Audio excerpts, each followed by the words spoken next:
바울 사도께서는 나 바울은 이 복음의 일꾼이 되었노라 이렇게 말씀합니다. 사도는 내가 이렇게 복음의 일꾼이 된 것처럼 골로새 교회 성도들을 향하여 너희도 복음의 일꾼이 되기를 바란다고 오늘 어떻게 하면 복음의 일꾼이 되는지를 말씀하고 있습니다. 복음의 일꾼이 되려면은 23절에 만일 너희가 믿음에 거하고 믿음에 거하는 사람이 복음의 일꾼이 되고요. 두 번째 터 위에 굳게 서는 사람들, 이런 사람들이 복음의 일꾼이 되고요. 세 번째 복음의 소망에서 흔들리지 아니하는 사람들, 이게 복음의 일꾼이 됩니다. 오늘은 세 번째 복음의 일꾼들은 복음의 소망에서 흔들리지 않아야 함을 말하도록 하겠습니다. 복음의 소망에서 흔들리지 않아야 한다.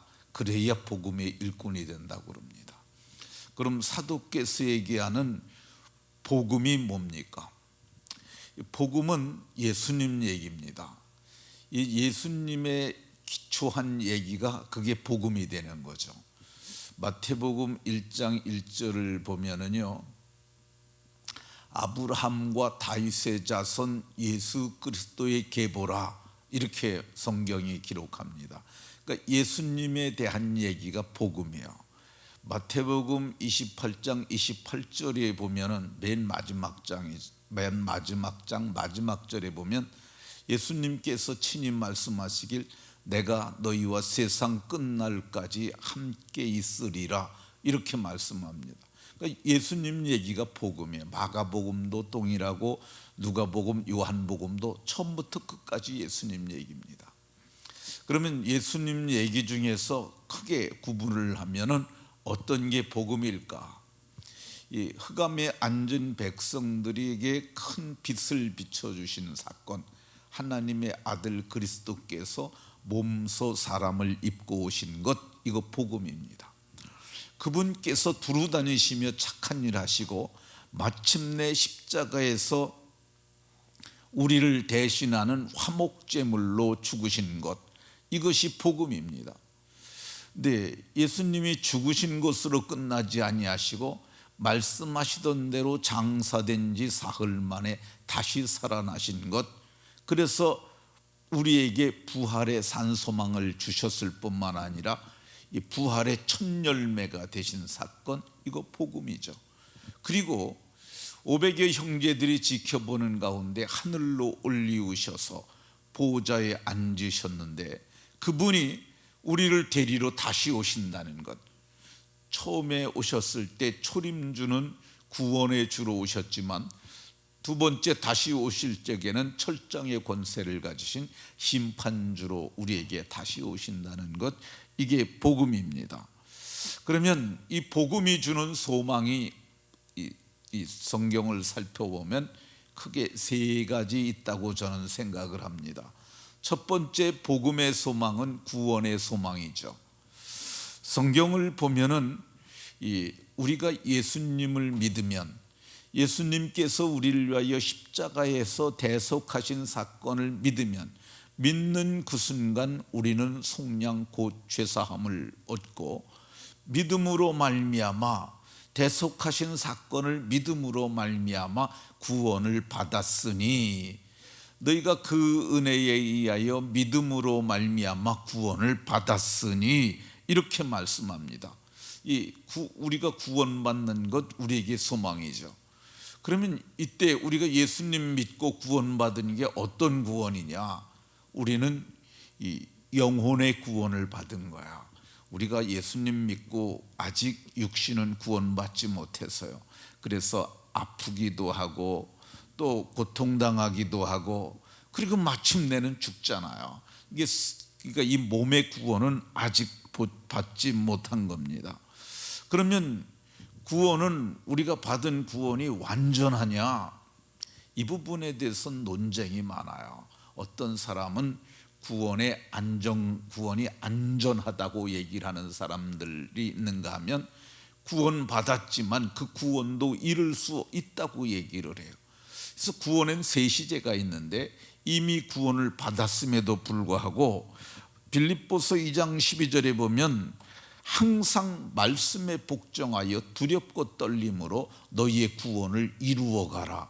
그러니까 우리의 삶은 어떤 삶이냐, 이미 구원을 받았지만 보증으로 성령도 주셨지만 아직 구원이 완전치 못해요. 그래서 두렵고 떨림으로 구원을 이루라 이렇게 하고요. 구원을 이루는 삶을 사는 거야. 그래서 말씀을 따라 착하게 성별되게 거룩하게 그렇게 살아야 하는 것입니다. 근데 그러면 구원을 이루고 마지막에는 그럼 어떻게 됩니까? 성경은 그러면 마침내는 구원을 받으리라 이렇게 얘기를 성경이 하고 있습니다. 여러 곳에서 주 예수를 믿으라 그리하면 너와 내 집이 구원을 받으리라, 주의 이름을 부르는 자들은 구원을 받으리라. 성경 여러 곳에서 구원을 받을 것을 얘기를 합니다. 그러니까 그래서 우리가 믿음으로 잘 살아야 합니다. 어떤 사람들이 유튜브에 보면 지옥에 가는 크리스천이라는 그런 영상을 올린 것들이 많아요. 근데 그럼 구원 받았는데 어떻게 지옥에 가느냐? 이 부분에 대해서는 굉장한 논쟁이 있는 주제입니다. 근데 저는 우리가 예수님 믿으면 구원받은 거 맞아요. 그럼에도 불구하고 우리가 예수님을 배반하게 되면은 그걸 배도라고도 합니다. 성경을 보면 성경에 배도하는 일이 있고 배도를 분명히 명시를 해요. 그리고 이 히브리서에 보면 여러 곳에서 한번 빛을 받고 그 성령에 참여한 바 된 자들도 그 타락한 자들은 다시 회개케 하여 새롭게 할 수 없나니, 이 배도한 사람 배도하게 되면 저는 구원을 이룰 수도 있다고 생각을 합니다. 그러니까 날마다 긴장하고 죄에 빠지지 않고 성결의 길을 가야 복음의 소망을 가진 그런 신실한 성도가 된다 이렇게 봅니다. 그러니까 모두가 구원의 소망을 잃지 않고 끝까지 구원에 참여하는 자들이 다 되시길 예수 그리스도의 이름으로 축원합니다. 두 번째 복음의 소망은 부활의 소망입니다. 이 부활이라는 개념은 인간에게서 나올 수 있는 개념이 아니에요. 그러니까 인간이 생각해낼 수 있는 게 아니에요. 그래서 세상 그 어떤 종교에도 부활이라는 것이 존재하지가 않아요. 오직 기독교에만 그 부활이라는 것이 존재합니다. 예수님께서 요한복음 5장에 이렇게 말씀하셨습니다. 내 말을 듣고 나 보내신 이를 믿는 자는 영생을 얻었고 심판에 이르지 아니하나니 사망에서 생명으로 옮겼느니라. 그리고 이어서 말씀하시길 내가 진실로 진실로 너희에게 이르나니 죽은 자들이 하나님의 아들의 음성을 들을 때가 오나니 곧 이때라. 죽은 자들이 살아나리라 이렇게 말씀하십니다. 이 죽은 자들이 살아난다는 이 개념, 이게 존재하지 인간에겐 없던 개념인데 이 말씀을 하시는 거예요. 요한복음 5장 28절에는 이를 놀랍게 여기지 마라. 무덤 속에 있는 자들이 하나님의 음성을 들을 때가 오나니 선한 일을 행한 자들은 생명의 부활로 악한 일을 행한 자들은 심판의 부활로 나오리라 이렇게 말씀하십니다. 그러니까 죽은 자의 부활에 대해서 예수님께서 선명하게 말씀하셨어요. 그리고 나사로가 죽었을 때 이 요한복음 11장에 보면 이 나사로가 죽은 지 나흘이 됐을 때 일부러 늦게 가십니다. 나흘이 됐을 때 마르다가 와가지고 예수님의 발을 붙잡고 울어요. 주께서 여기 계셨더라면 죽지 않을 수 있을 것이었는데 그만 죽고 말았다 그럽니다. 그 말을 들은 예수님께서 이렇게 말씀하세요. 나는 부활이요 생명이니 나를 믿는 자는 죽어도 살겠고 살아서 믿는 자는 영원히 죽지 아니하리라. 네가 이것을 믿느냐 그랬더니 그가 이렇게 얘기를 합니다. 마지막 부활에는 살 줄로 믿습니다.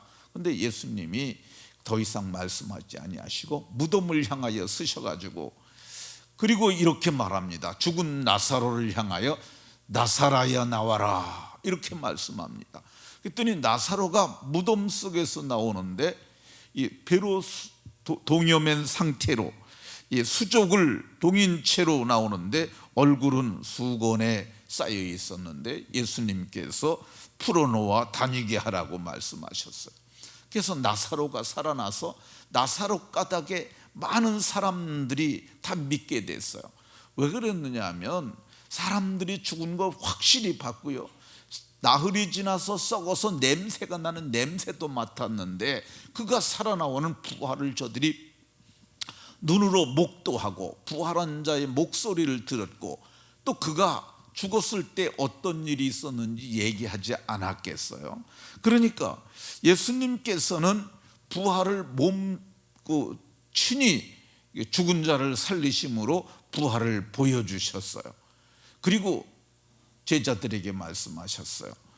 내가 이제 예루살렘에 올라가게 되면 대제사장들과 장로들에게 붙잡히게 되고 그리고 내가 마침내 예루살렘에서 죽을 것이며 그리고 내가 그러나 장사된 지 사흘 만에 다시 살아날 것이라고 말씀하셨어요.